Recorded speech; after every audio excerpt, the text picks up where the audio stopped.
प्यारे बच्चों, next video में हम लोग आज पढ़ने वाले हैं क्रिस्टलीय ठोस और अक्रिस्टलीय ठोस के बारे में। कल की स्लाइड में हम लोग ठोसों के वर्गीकरण पर चर्चा कर चुके हैं। जैसा कि हम लोग लेसन 1 पढ़ रहे हैं केमिस्ट्री का, ठोस अवस्था नाम का चैप्टर है, जिसमें हम लोग ठोस किसे कहते हैं, ठोस कितने प्रकार के होते हैं तथा जो ठोस होते हैं इनकी व्यवस्था क्रम के आधार पर इनका वर्गीकरण हम लोग पढ़ चुके हैं कि ठोस जो है अगर इनके बंधों के आधार पर देखा जाए तो जो ठोस होते थे वो 4 प्रकार के होते हैं। कल की स्लाइड में हम लोग इस पर चर्चा कर चुके हैं। जो बच्चे कल की वीडियो ना देखे हों वो पहले स्लाइड को देखें, फिर दोबारा इस स्लाइड पर यहाँ पर कंटिन्यू हो जाएं। तो कल हम लोगों ने चर्चा किया था कि जो ठोस होते हैं वो 4 प्रकार के होते हैं। ये किसके आधार पर हम लोग डिस्कस किए थे? बंधों की प्रकृति के आधार पर। पहला हमारा क्या था? आणविक ठोस था। दूसरा हमारा क्या था? आयनिक ठोस था। तीसरा हमारा था सहसंयोजी ठोस और चौथा था धात्विक ठोस। क्लियर है ना? इसके बाद हम लोगों ने सीखा था कि जो ठोस होते हैं अगर उनकी व्यवस्था क्रम देखी जाए, कणों की व्यवस्था क्रम देखी जाए, तो कणों की व्यवस्था क्रम के आधार पर जो ठोस होते हैं वो 2 तरीके के हो सकते हैं। एक आपका क्रिस्टलीय ठोस और दूसरा आपका अक्रिस्टलीय ठोस। तो चलिए आप लोग हमारे साथ जुड़ जाइए और हम लोग आज की क्लास स्टार्ट करते हैं।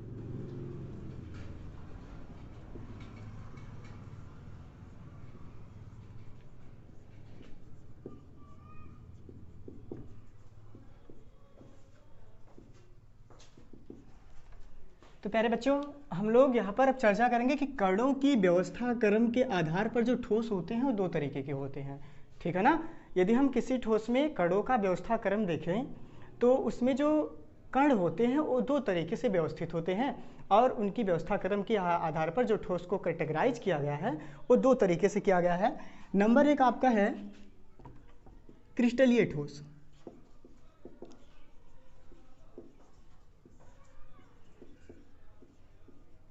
ठीक है बच्चे? और दूसरा आपका क्या हो जाएगा? अक्रिस्टलीय ठोस।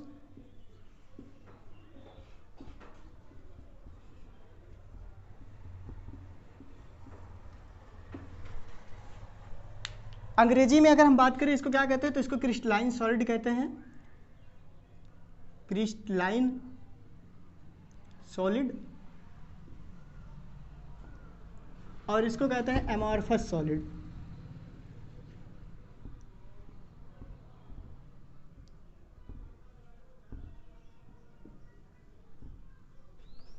ठीक है ना? तो सबसे पहले तो बात ये आती है कि क्रिस्टलीय ठोस किसे कहते हैं, फिर अक्रिस्टलीय ठोस किसे कहते हैं, इनकी दोनों के बीच में क्या अंतर है। ठीक है ना? इनकी दोनों की क्या क्या प्रॉपर्टी है, तो इस बारे में हम लोग अब चर्चा करेंगे। तो बच्चे, जो क्रिस्टलीय ठोस होते हैं, अगर हम इनके गुणों की बात करें कि क्रिस्टलीय ठोस किसे कहते हैं, तो जो क्रिस्टलीय ठोस होते हैं इनके बीच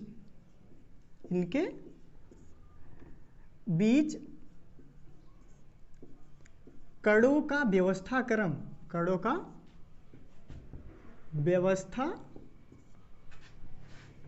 क्रम निश्चित होता है। कणों का व्यवस्था क्रम कैसा होता है? निश्चित होता है। ठीक है ना? अगर हम दूसरी प्रॉपर्टी की बात करें कि क्रिस्टलीय ठोस किसे कहते हैं, तो जो क्रिस्टलीय ठोस होते हैं ये दीर्घप्रासी होते हैं। कैसे होते हैं? दीर्घप्रासी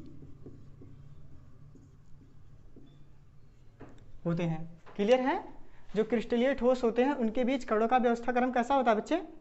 जल्दी बताइए, कणों का व्यवस्था क्रम कैसा होता है? निश्चित होता है। ठीक है ना?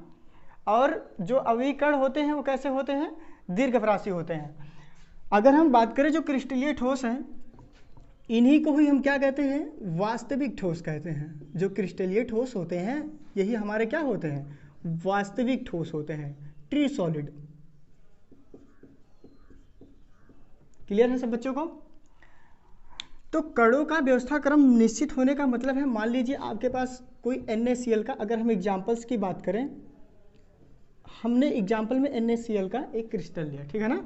तो इनके बीच कणों का व्यवस्था क्रम कैसा है? Na plus Cl minus Na plus, ठीक है ना, फिर Na प्लस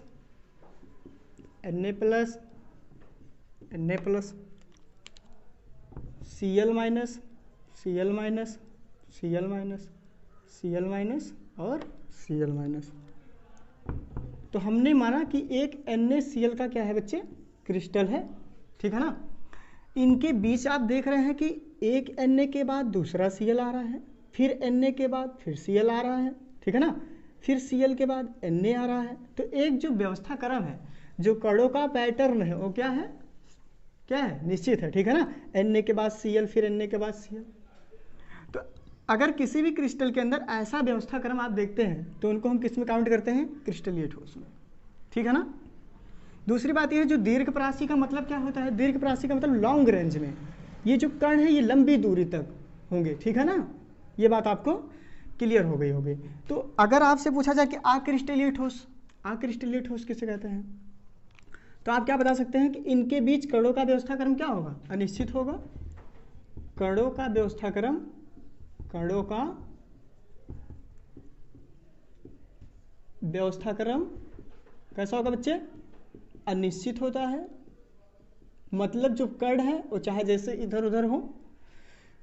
दूसरी बात, ये दीर्घप्रासी होते हैं, तो ये कैसे होते हैं, लघुप्रासी होते हैं, शॉर्ट रेंज में, ठीक। इनको वास्तविक ठोस कहते हैं और इनको क्या कहते हैं, आभासी ठोस कहते हैं।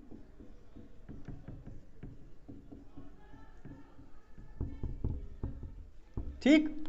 तो इनके कणों का व्यवस्था क्रम अगर अनिश्चित है तो मान लीजिए कोई, अगर जैसे मान लीजिए एग्जाम्पल में हमने क्या ले लिया, प्लास्टिक। प्लास्टिक एक कैसा ठोस है, अक्रिस्टलीय ठोस है। तो प्लास्टिक के अंदर अगर यदि देखा जाए तो जो कण है वो ऐसे अंट संट इधर उधर ऐसे बिखरे होंगे। ये देखिए, इनका जो व्यवस्था क्रम होगा वो निश्चित नहीं होगा, ठीक है ना। तो ऐसे ठोसों को हम किस में काउंट करते हैं, अक्रिस्टलीय ठोस में। ठीक, क्लियर हो रहा है सब बच्चों को।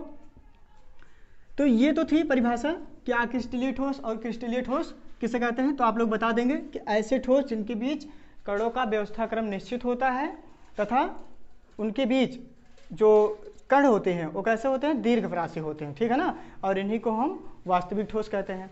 यदि बात की जाए अक्रिस्टलीय ठोस की, तो अक्रिस्टलीय ठोसों में कणों का व्यवस्था क्रम अनिश्चित होता है और इनके अंदर जो कणों का रेंज होता है वो कैसा होता है, शॉर्ट होता है, लघु होता है।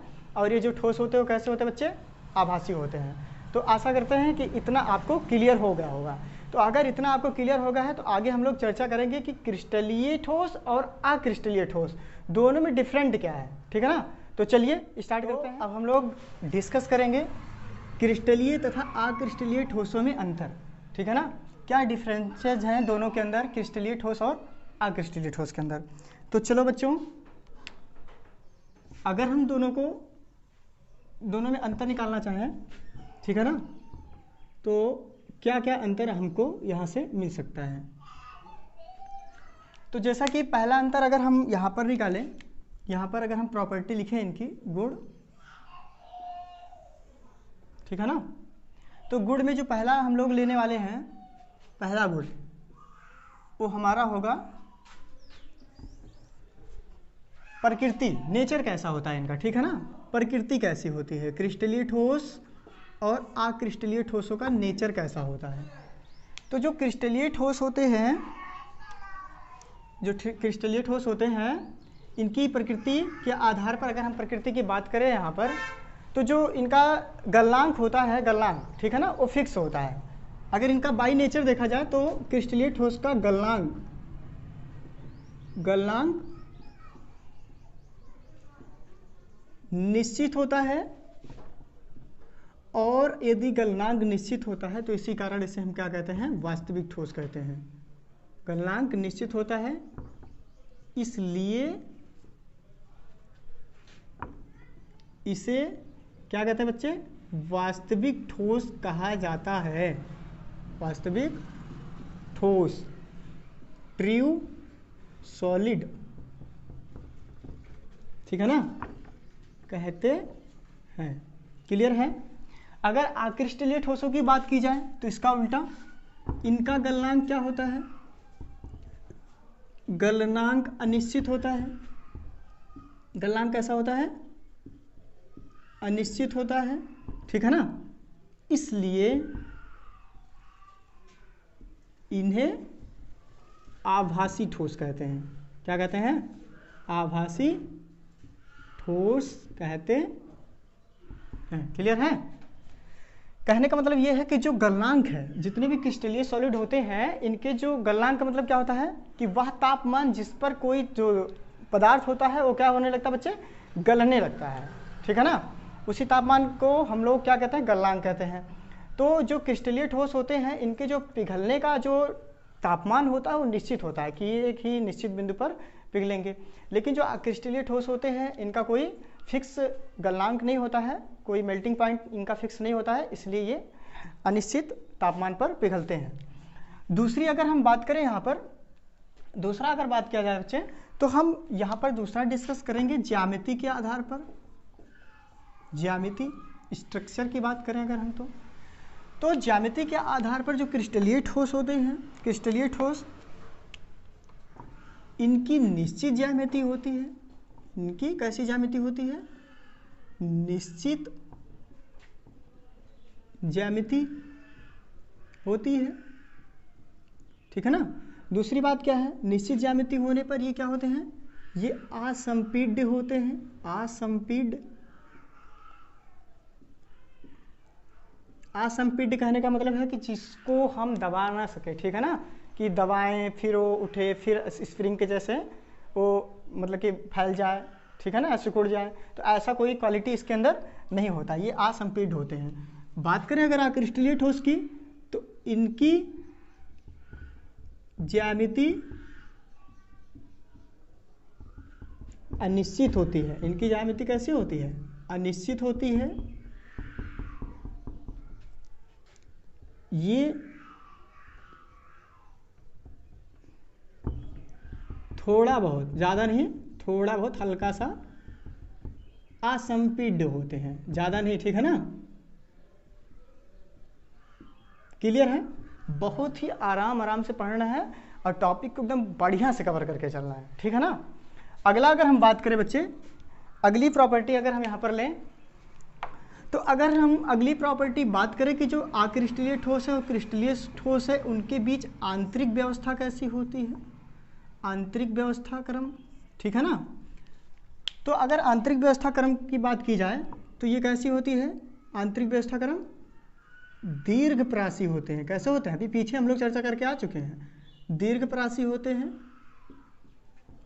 ठीक है ना? और इनकी आंतरिक व्यवस्था लघुप्रासी होती है। कैसी होती है? लघुप्रासी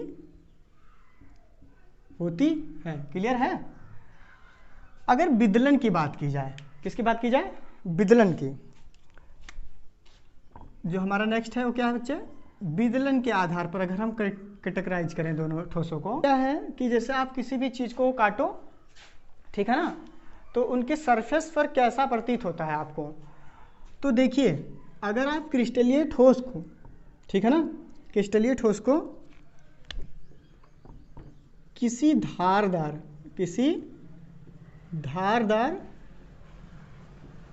औजार से काटने पर चिकनी सपाट सतह प्राप्त होती है। क्लियर है? अगर आप किसी धारदार औजार को लेकर क्रिस्टलीय ठोस को काटते हैं तो आपको जो सतह प्राप्त होगी वो कैसी होगी? चिकनी होगी और सपाट होगी। ठीक है ना?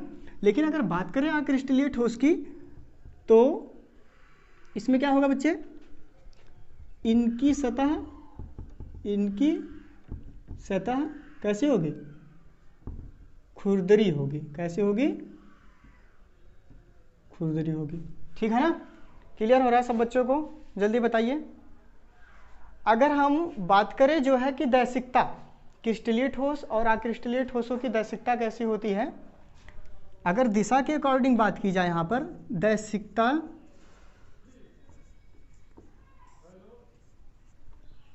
तो दैशिकता में अगर हम बात करें तो मान लेते हैं यहाँ पर अपने पास एक कोई क्रिस्टलीय ठोस है। फॉर एग्जांपल अगर हम ले लेते हैं NaCl का, ठीक है ना, तो यहाँ पर सबसे पहले हम क्रिस्टल बना लेते हैं Na, ठीक है ना, Na Na+ और आपका Na+, ओके। अभी Cl दिखाना है हमको, तो Cl minus Cl minus Cl minus Cl minus Cl minus और Cl minus Cl minus Cl minus और Cl माइनस। मान लेते हैं ये आपके पास एक क्रिस्टल है। दैसिकता हम आपको समझाने का प्रयास कर रहे हैं। तो ये जो क्रिस्टलीय ठोस होते हैं ये विषमदैशिक होते हैं। कैसे होते हैं बच्चे? विषमदैशिक।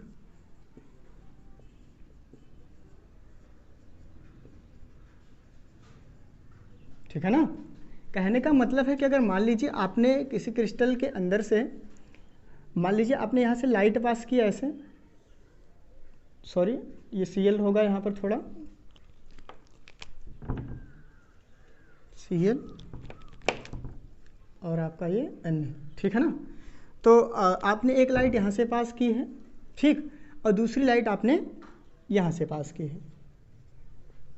क्लियर है? तो आप क्या देख रहे हैं? इधर से अगर आप देखते हैं तो आपको Cl माइनस आयन प्राप्त होते हैं। इधर से अगर आप देखते हैं तो आपको Na+ Cl minus Na+ Cl minus ion प्राप्त होते हैं।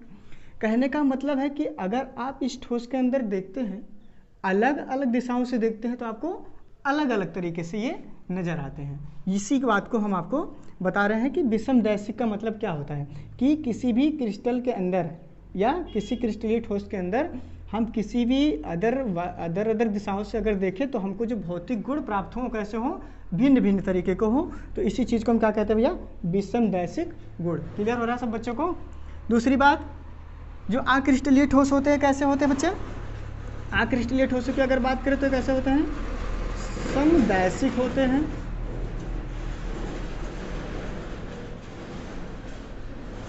मतलब मान लीजिए आपने प्लास्टिक लिया है, प्लास्टिक के अंदर में प्लास्टिक के पार्टिकल हैं, वो अंट संट इधर उधर ऐसे बिखरे होंगे, क्योंकि इनका जो कणों का व्यवस्था क्रम है वो अनिश्चित है।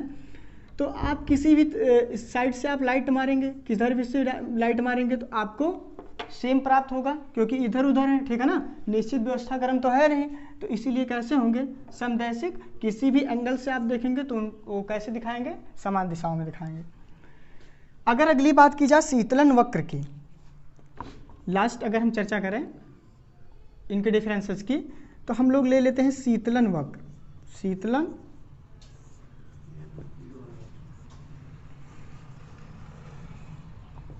कूलिंग कर्व के,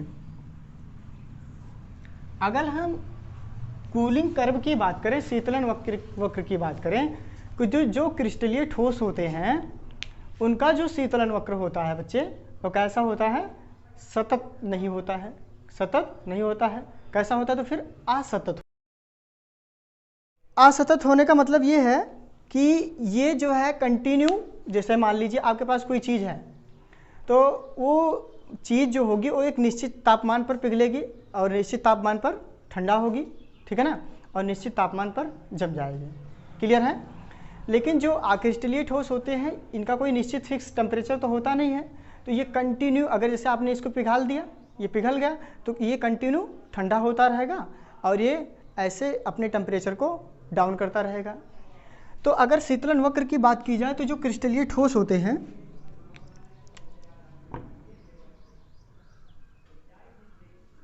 इनका वक्र असतत होता है, ठीक है ना, और इनका कैसा होता है? सतत होता है। क्लियर है? कहने का मतलब ये है कि जो असतत होता है, मान लीजिए आपने कोई किसी भी चीज़ को क्या किया? पिघलाया, ठीक है ना, तो वो चीज़ पिघलेगी और एक फिक्स टेम्परेचर पर पिघलेगी, उसके बाद पिघलने के बाद फिर वो ठंडा होगी, फिक्स टेम्परेचर पर ठंडा होगी। तो ऐसा नहीं हो कंटिन्यू ऐसे घटती जाएगी, ठीक है ना, उसका एक निश्चित तापमान होगा। तो कहने का मतलब है कि असतत होगा, कंटिन्यू नहीं होगा, ठीक है ना। जैसे कुछ टेम्परेचर पर वो पहले क्या होगी? पिघलेगी, फिर थोड़ी देर बाद कुछ उसका जो टेम्परेचर होगा फिर उस टेम्परेचर पर वो ठंडी होगी। लेकिन अगर हम बात करें अक्रिस्टलीय ठोसों की, रबड़ वगैरह की बात करें, तो इनका भी कोई निश्चित टेम्परेचर है नहीं। ये एक बार जब पिघल जाएंगे तो ये कंटिन्यू जब तक इनका जो ठंडा होने का जो पॉइंट होगा वो नहीं आ जाएगा तब तक ये लोग ठंडे होते रहेंगे, ठीक है ना। तो इनका जो ग्राफ आता है वो कैसा आता है, सतत आता है, कंटिन्यू आता है। अगर समय और तापमान के बीच का ग्राफ देखा जाए, ठीक है ना, तो समय के साथ तापमान क्या होता रहता है, कम होता रहता है। लेकिन यहाँ पर अगर हम बात करें तो समय के साथ जो तापमान होता है वो क्या होता है बेटे, सतत होता है, ठीक है ना। समय के साथ अगर हम बात करें तो तापमान असतत होता है, ठीक। जैसे यहाँ पर ये फिक्स पॉइंट है, क्लियर है। तो अगर हम एग्जांपल्स की कुछ बात कर लें कि क्रिस्टलीय ठोस में क्या क्या आते हैं, चलिए कुछ एग्जांपल्स की बात कर लीजिए।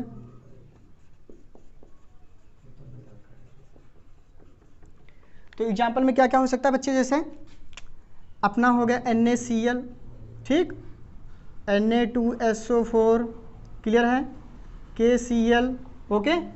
उसके बाद कापर हो गया, सल्फर हो गया, ठीक है ना, और अपना जो है चांदी हो गया, क्लियर है सब बच्चों को, क्लियर हो रहा है बढ़िया से। अगर इसी में बात करें, इसी एग्जाम्पल की, तो इसमें एग्जाम्पल आप लोग लिख सकते हैं प्लास्टिक, रबर, रेजिन, ठीक है ना। ये सारा एग्जाम्पल किसमें हो जाएगा, अक्रिस्टलीय ठोस में। अच्छा, अगर पूछा जाए कि शक्कर बताइए अक्रिस्टलीय ठोस है कि क्रिस्टलीय ठोस है, जल्दी बताइए आप लोग। शक्कर कैसा है, जल्दी बताइए। क्रिस्टलीय होता है, ठीक है ना। शक्कर कैसा होता है, शक्कर, ठीक। और कांच कैसा होता है, अक्रिस्टलीय। कांच कैसा होता है, अक्रिस्टलीय होता है, ठीक है ना। अगर आप कांच को काटें या प्लास्टिक को काटें या रबड़ को काटें, किससे, किसी धारदार औजार से, तो आप अपनी उंगली को वहां पर लगाएंगे तो आपको खुरदुरा खुरदुरा नजर आएगा, ठीक है ना। तो उसको इसीलिए हम किस में काउंट करते हैं, अक्रिस्टलीय ठोस में। लेकिन जब आप NaCl, Na2SO4, KCl या कापर, सल्फर या शक्कर ऐसे क्रिस्टल को आप धारदार चाकू से काटेंगे और वहाँ पर अपनी उंगली लगाएंगे तो आपको कैसा नजर आएगा, चिकना और सपाट, ठीक है ना। तो आशा करते हैं कि आपको ये टॉपिक अच्छा लगा होगा। यदि आपको हमारी वीडियो अच्छी लग रही हो तो प्लीज़ लाइक कीजिए, सब्सक्राइब कीजिए, शेयर कीजिए, कमेंट कीजिए। नेक्स्ट वीडियो में हम लोग चर्चा करेंगे कि ठोसों के और क्या क्या महत्वपूर्ण जो परिभाषाएं हैं ठोसों से संबंधित ना, जैसे एकक कोष्ठिका किसे कहते हैं, क्रिस्टल जालक किसे कहते हैं, जालक बिंदु किसे कहते हैं, उपसंयोजन संख्या कैसे निकालते हैं। तो आगे हम लोग वीडियो को कंटिन्यू रखेंगे, आप लोग भी हमारे साथ बने रहिए। तो वीडियो देखने के लिए आपका बहुत धन्यवाद। Thanks for watching.